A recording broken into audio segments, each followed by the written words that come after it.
The grandfather clock in the corner of the dining room chimes 7 times as I hurry up the walkway to the imposing colonial on Maple Hollow Lane. Snow crunches beneath my boots, and my breath forms little clouds in the December air. I'm late again, and clutching a small wooden jewelry box, I carved myself. A peace offering of sorts. Samantha? There you are, sweetheart.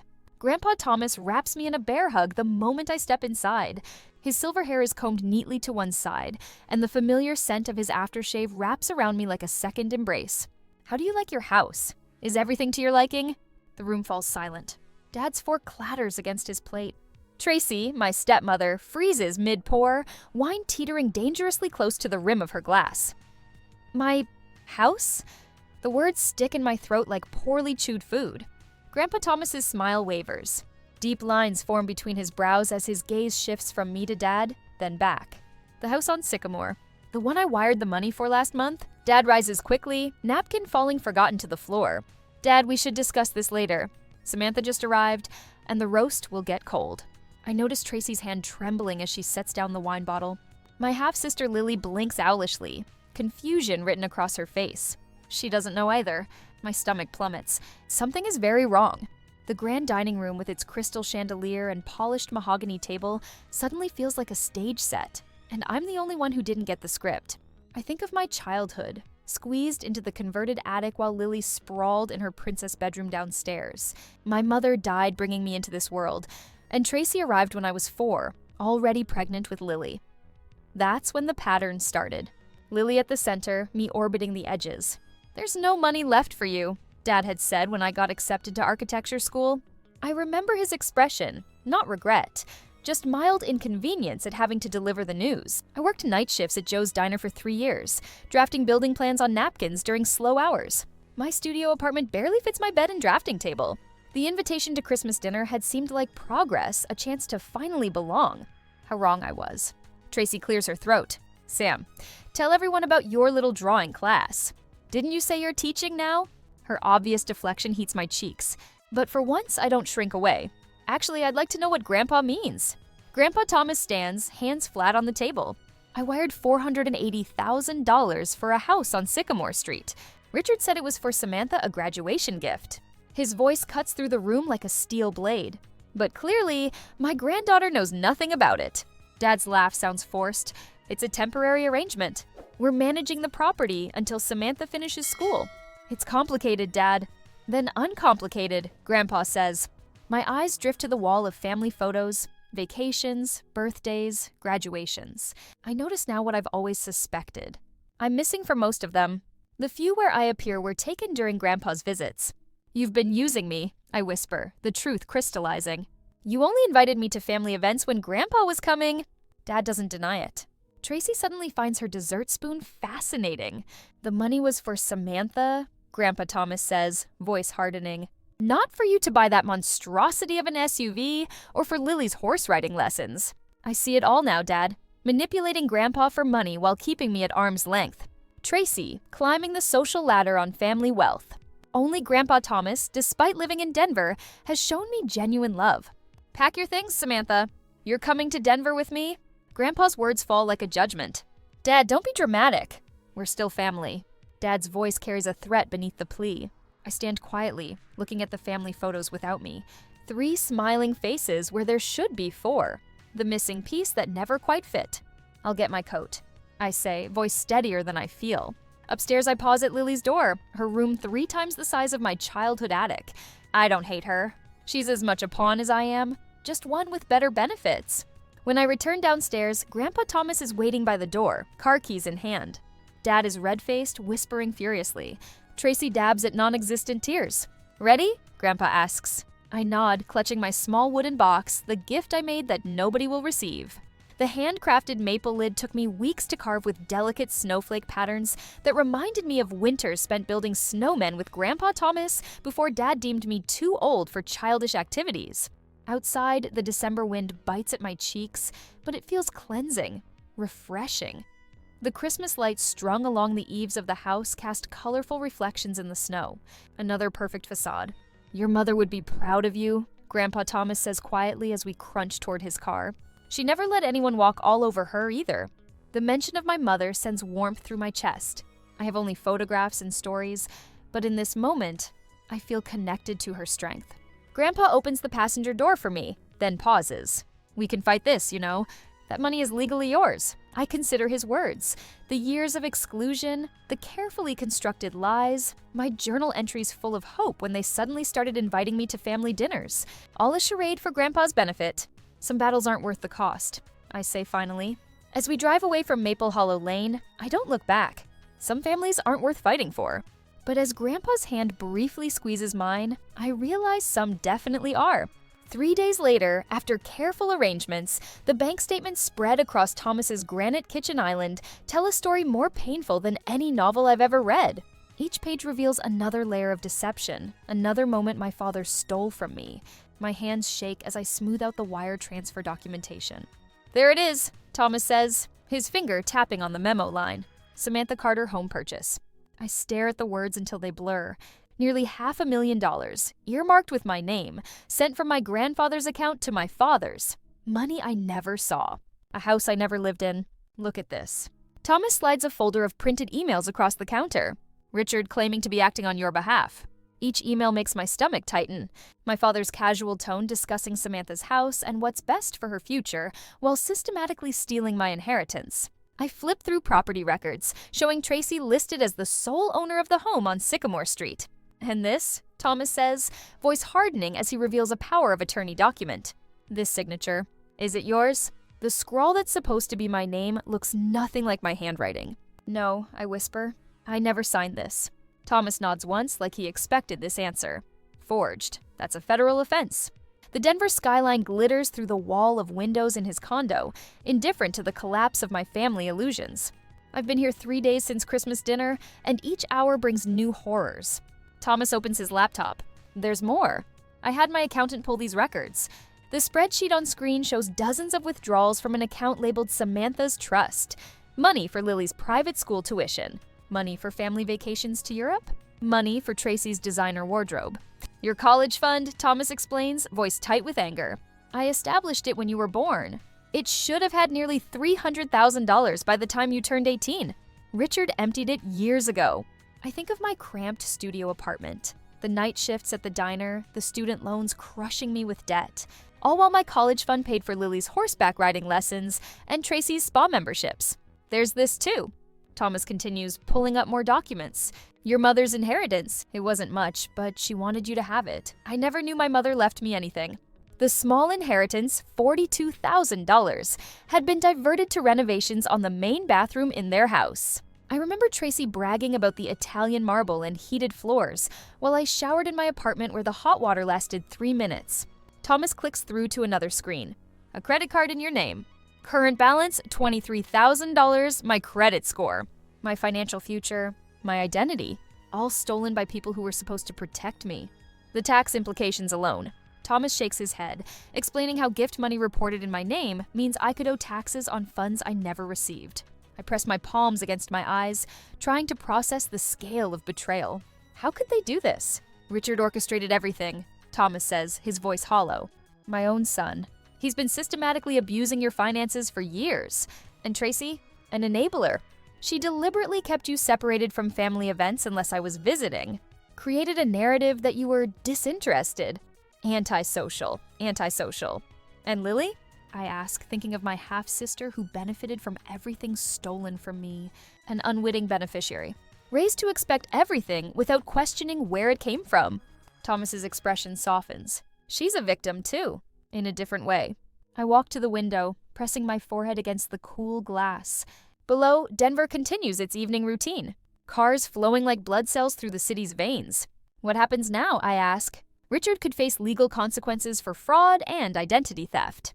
Tracy's social standing would collapse if this became public. Your credit score is in shambles, which could impact your career in architecture. Thomas sighs. And they're threatening to contest any financial support I give you directly. The stakes feel overwhelming. My future, my career, my family, all hanging by threads I never knew were so fragile. I found something while you were sleeping, Thomas says, retrieving a portfolio from his office. Inside are childhood sketches. Buildings I designed when I was 8, 9, 10 years old. Crude drawings of towers and bridges. Houses with elaborate floor plans. You kept these? I ask, throat tight. I always knew you were the builder in the family, he says quietly. Not Richard with his get-rich-quick schemes, not Lily with her marketing degree. You. We stand together at the window, looking at the Denver skyline. Buildings reaching toward the clouds. Structures someone once imagined and then brought to life. Something shifts inside me, a weight lifting, a decision forming. I'm done seeking validation from people who never valued me. Done trying to earn love that should have been freely given. That night, I sleep peacefully for the first time in years. No grinding teeth. No anxiety dreams, just rest. Morning brings clarity and allies. Thomas introduces me to the dean of a university architecture program. His lawyer friend Morgan begins investigating the fraud and identity theft. At lunch, I meet Evan, a classmate who offers friendship without the hidden agendas I've grown accustomed to. I need someone part-time at the development firm. Thomas mentions casually over coffee, someone who understands both design and business. Interested? By evening, I've met a study group that accepts me immediately, valuing my talent without questioning whether I belong. The next morning brings the hardest step, filing a police report against my own father. The officer takes my statement matter-of-factly, explaining the process of investigating identity theft. It's better to freeze your credit immediately, she advises. Morgan helps me complete the paperwork, securing my financial future from further exploitation. The protective measures feel like armor after years of vulnerability. My phone buzzes continuously throughout the day. Richard's frantic voicemails pile up. How could you do this to family? After everything we've done for you, you're making a terrible mistake. Tracy takes to social media, posting about ungrateful children and family loyalty without naming me directly. Her friends comment with sympathy emojis, unaware they're supporting someone who helped steal my inheritance. I block their numbers one by one. Richard, Tracy, even Lily, whose confused texts show she still doesn't understand what her parents did.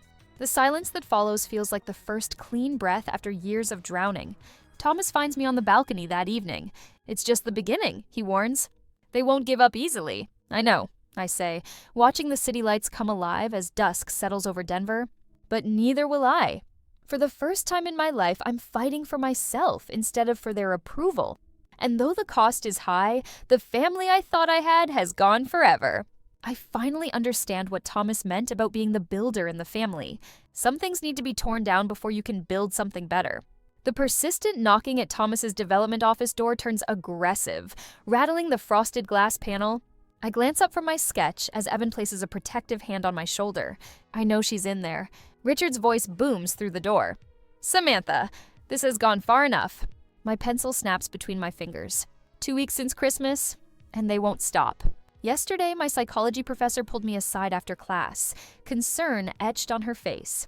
Your mother called about a family emergency, she'd said. Is everything all right? Tracy isn't my mother. And there was no emergency, just another tactic to disrupt my life.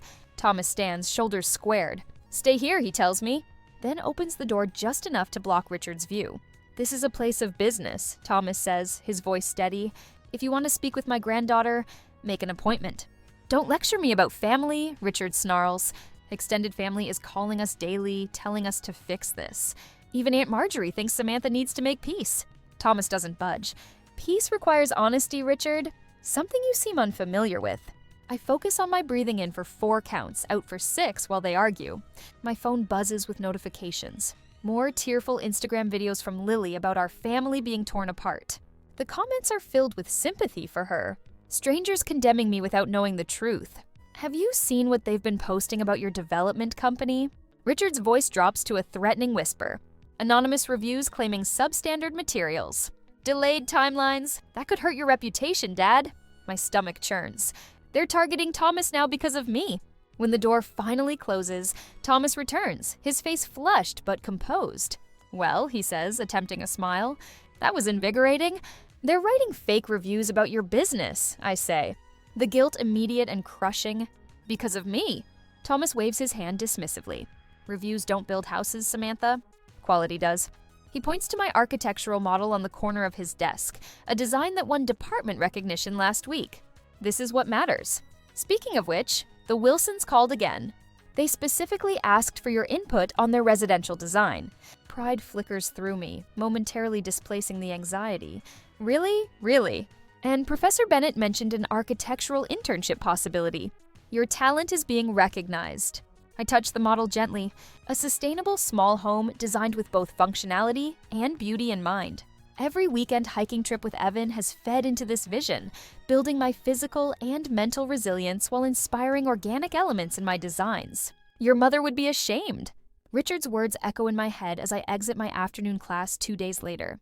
He stands waiting, arms crossed, in the middle of the campus pathway. Students slow their pace watching the confrontation unfold. My heart hammers against my ribs, but I keep walking. 23 years I raised you. He continues, blocking my path. And this is how you repay us? By turning Thomas against me? I didn't turn anyone against you, I reply, surprised by the steadiness in my voice. Your actions did that. His face reddens. Your mother would be ashamed of what you're doing to this family. Something shifts inside me, not anger, but clarity. She'd be ashamed I was invisible for 23 years. The words hang between us. Students have gathered now, forming a protective semicircle behind me. You okay, Sam? Asks Melissa from my study group. Others murmur support. Richard's eyes dart nervously at the audience. This is a private family matter. Then why confront me in public? I counter.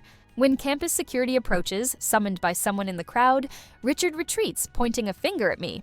This isn't over. But it is over, in ways he doesn't understand yet. Later that evening, Thomas calls with news. I've terminated Richard's partnership extension, he says simply. The paperwork is filed. What does that mean? I ask, curled up on my new apartment sofa, a housewarming gift from Thomas. It means your father no longer has a position at my company. Morgan's cease and desist letter has been delivered to both Richard and Tracy. We've documented every harassment incident thanks to Evan's diligent record-keeping. Evan smiles from the kitchen where he's preparing dinner. My study group has created a protective buffer at university events, ensuring I'm never alone when Richard or Tracy might appear. Samantha, Thomas says gently, you were never the problem. Remember that. When the power shift happens, it's swift and merciless. Richard's company position terminated. Tracy forced to seek employment for the first time in years. Lily, unprepared for responsibility, drops out of college when the tuition payment doesn't arrive.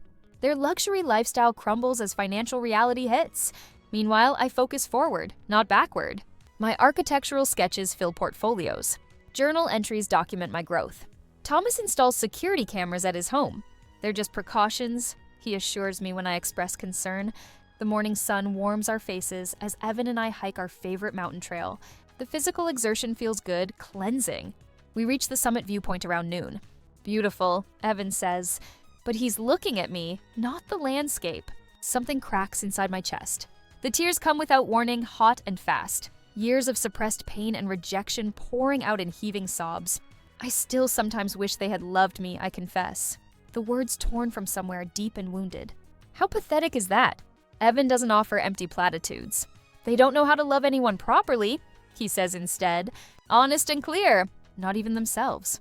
We sit in silence, watching the sun paint the valley below in golden light. A new perspective, quite literally. Back in Denver, Thomas and Morgan are building foundations for future resolution.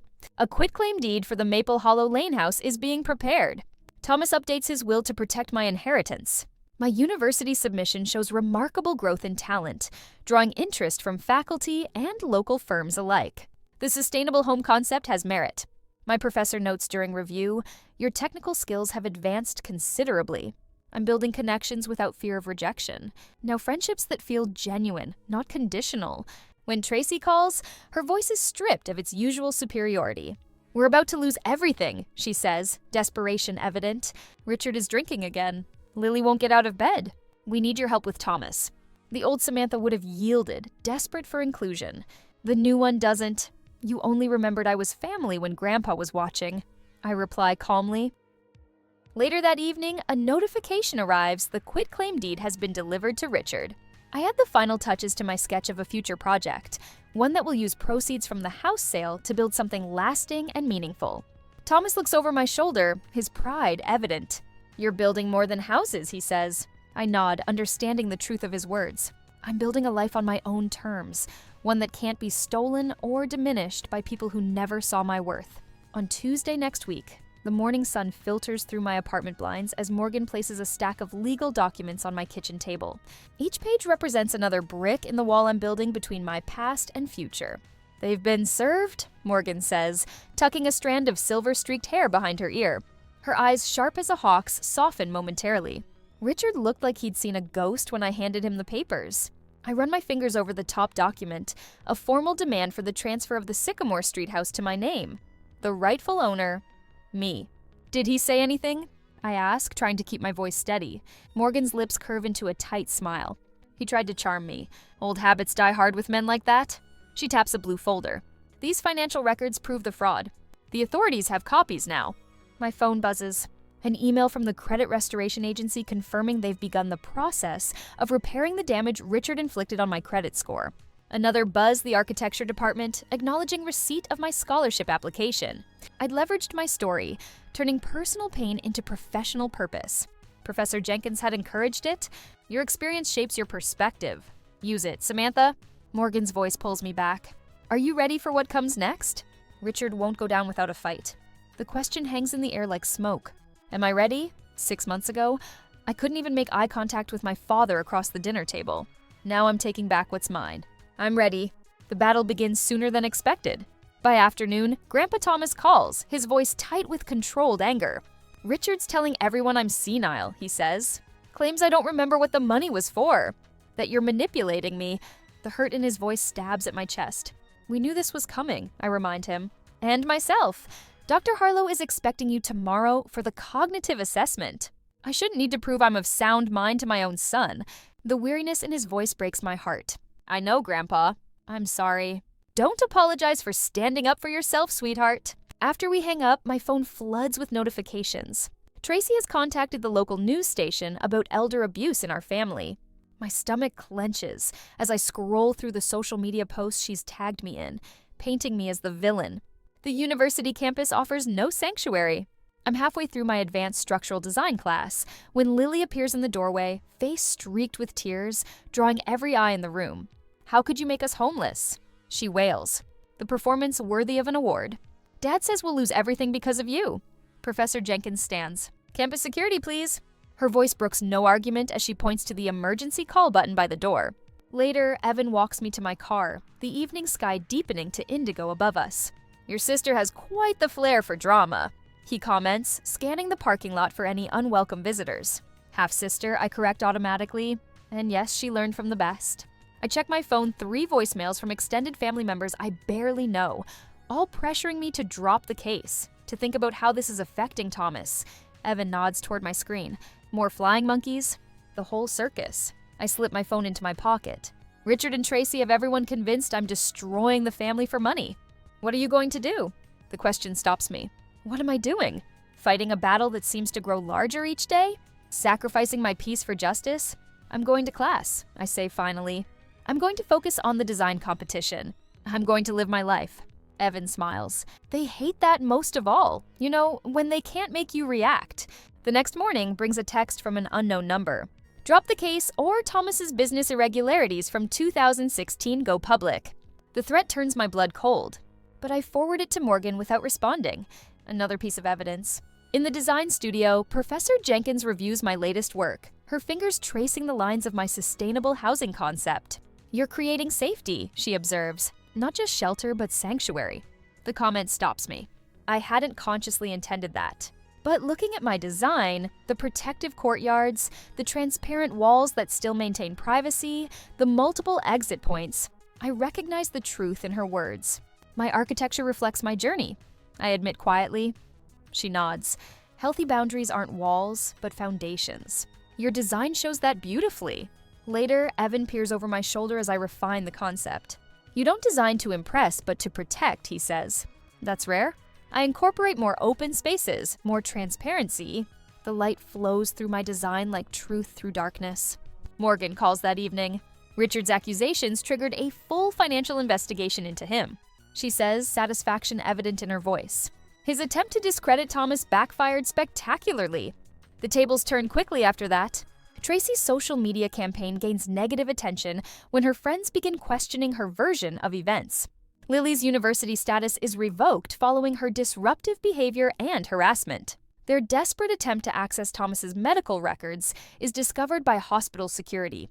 When Richard and Tracy try to rally the extended family against us, the unified front crumbles as relatives begin to see through their manipulation. The local business community issues statements supporting Thomas. The university dean publicly praises my architectural talent during a department showcase. Tracy's friends distance themselves, uncomfortable with her increasingly frantic posts. Professional associations deny Richard's membership renewals as whispers of fraud circulate. They're imploding.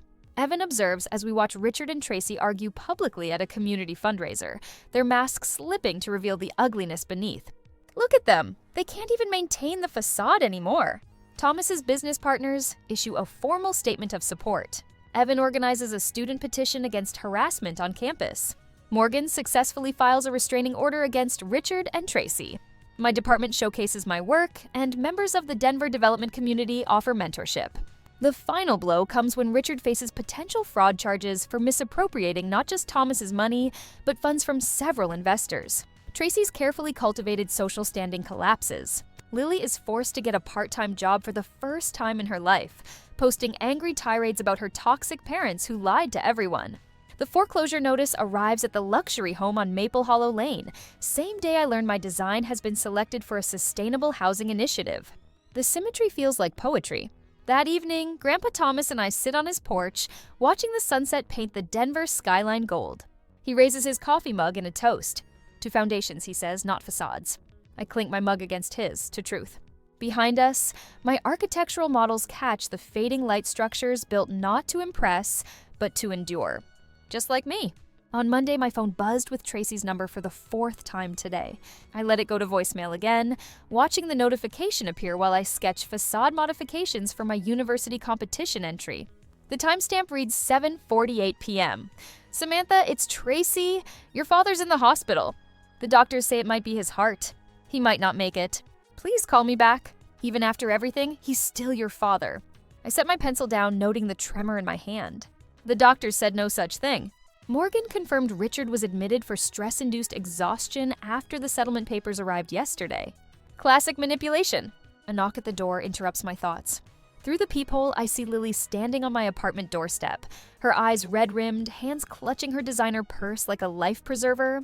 What are you doing here? I ask through the crack in the door, chain still latched. Sam, please. Her voice breaks. Dad's in the hospital. Don't you care at all? The manipulation reaches all the way down to the youngest branch of the family tree. I open the door but block the entrance. How did you find my address? Does it matter? Our family is falling apart. There's an email chain with all the relatives talking about Christian forgiveness. Even Pastor Williams called asking if you'll talk to Dad. I almost laugh. Pastor Williams from the church? Dad donated that new wing to last year? The one we only attended when Grandpa visited? You're being cruel. Lily's voice hardens, her well-rehearsed lines hitting their marks. Dad might die thinking you hate him. I don't hate him, Lily.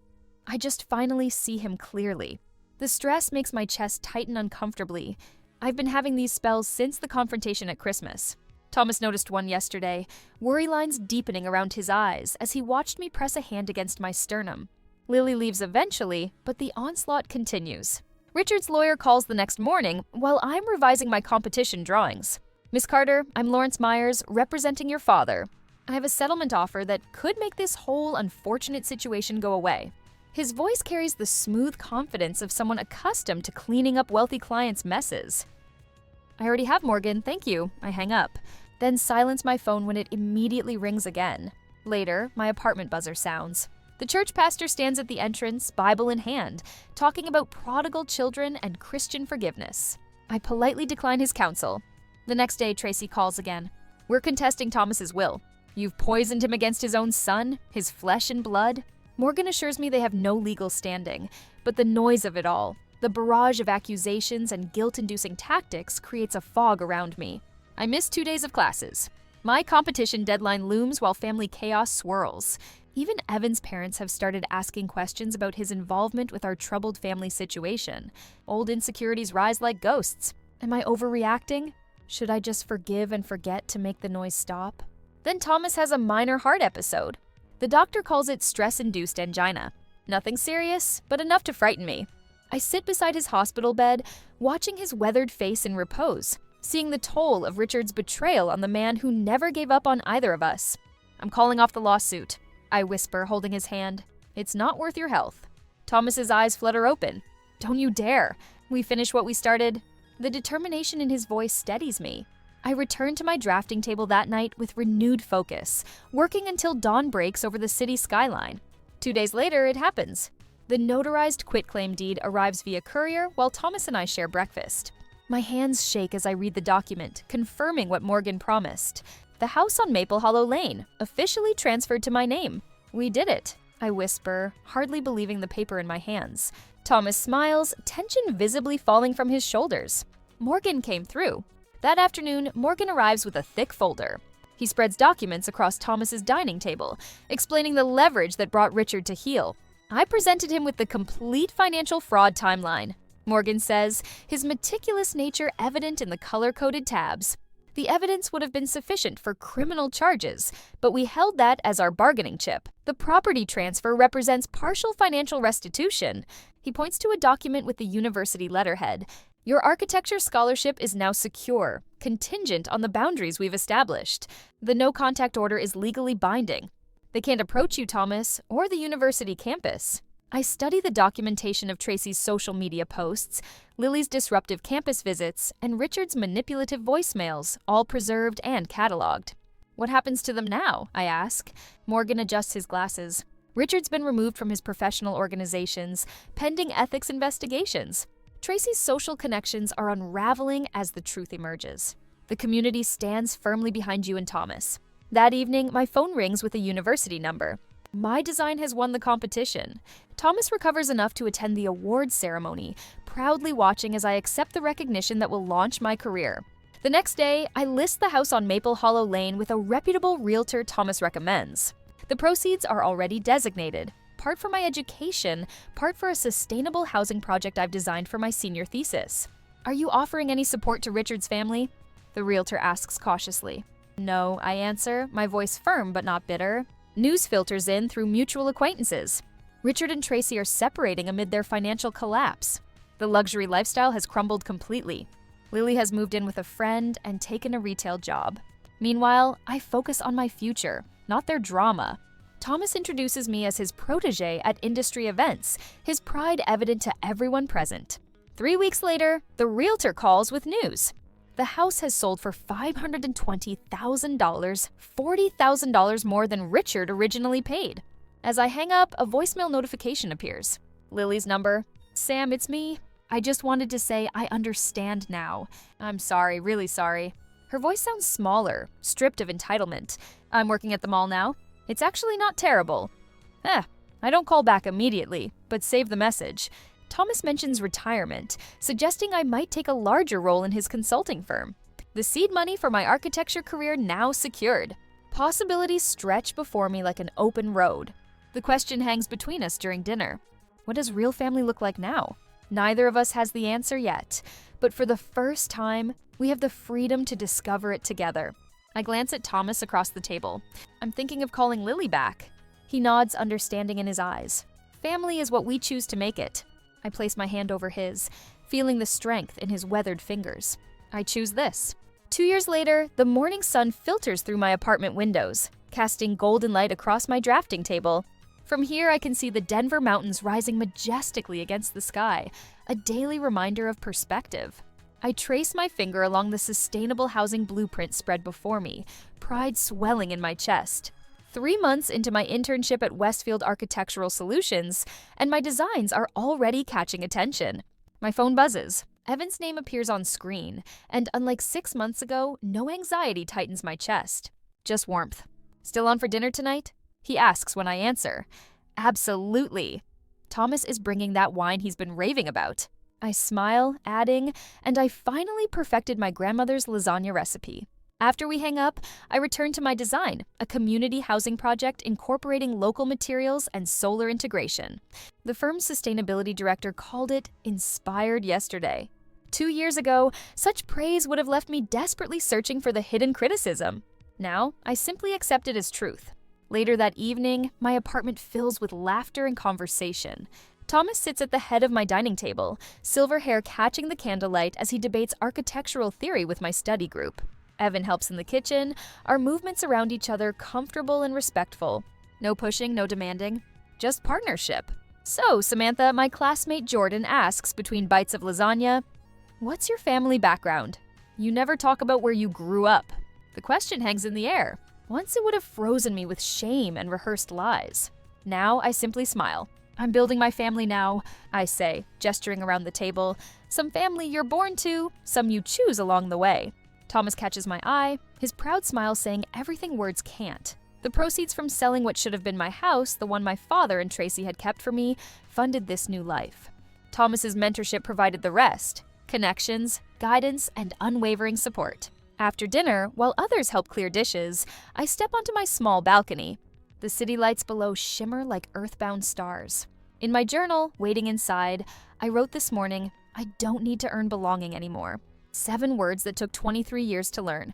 When Emily, a first-year architecture student, joins me on the balcony, her eyes are rimmed with tears. "My parents say I'm wasting my potential," she confesses, voice barely audible above the night breeze. "They wanted medicine, not architecture." Sometimes I feel so alone. 2 years ago, I would have shouldered her pain, made it my responsibility to fix. Now, I simply listen, offer resources that helped me, and maintain the boundaries that keep me whole. You can love someone without sacrificing yourself. I tell her, sometimes the kindest thing is standing firm. Back inside, I notice my phone lighting up with a message. "Lily, can we talk someday? I miss you." I consider her words carefully. The old Samantha would have rushed to respond, desperate for any familial connection. The woman I am now types, "When you're ready to build something real, I'll be here." The mountains outside my window remind me daily of perspective, how distance reveals the true shape of things. My latest design, featured in last month's Sustainable Architecture Quarterly, sits framed on my wall. The housing project breaks ground next month. My graduation certificate, signed just weeks ago, hangs beside it, Thomas beaming from the front row as I cross the stage. Later, after everyone leaves except Thomas and Evan, we discuss the possibility of a business partnership. My sketchbook lies open on the coffee table, preliminary designs for my own home taking shape on the page. "You've come far," Thomas says, his eyes crinkling with pride. I smile, thinking of the journal entry I wrote this morning. Family isn't who you're born to, it's who helps you build your life. For the first time, I truly understand what it means to be visible.